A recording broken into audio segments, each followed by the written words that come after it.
have another herringbone chain to test out today. If you are new, I'm trying to find the best gold herringbone chain on the market, ideally one that is as nice as my vintage one. If you're new here, you should know that I am probably the pickiest jewelry reviewer of all time, because I think that if you're spending hundreds or thousands of dollars on something, it should really be good. All of the details have to be right. And so that is why I'm spending what some people would call a truly excessive amount of time reviewing different chains, because again, they need to be good. So today's iteration is from Kinn. It's called the Carter herringbone chain. You can see that it is very similar dimensions to my vintage one. It's about 3 millimeters wide. This is the 6-inch length. It also comes in an 18.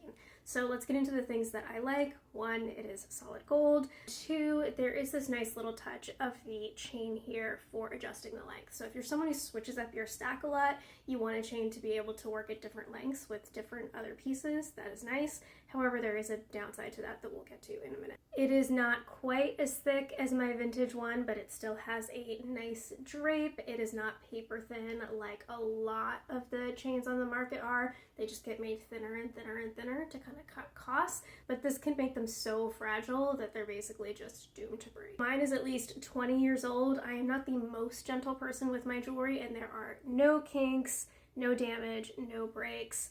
This is what we are looking for. And the Kinn one is close. Downsides.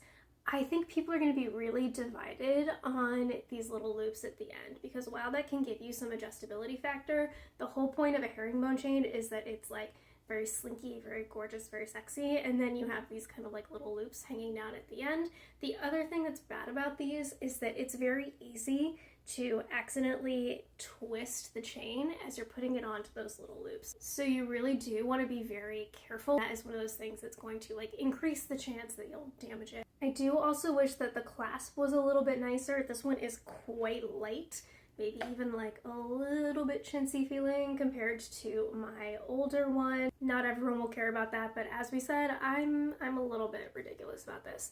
And then the final test is kind of putting them on the side and seeing how flexible they are. So this is my vintage one. It just like curves around the finger, and the Kinn one, it's just not quite as slinky. So I think it's nice. It's great that they have more length options. I would probably pick this one over the Oradina one just because it's a little bit more affordable while still being a nice weight. They have length options, which is great. The adjustability thing is kind of a love or hate, but you could easily just take these off if you wanted to. So I would say it's like a 4.2 stars. Like, not all the way there yet, but not a bad option either.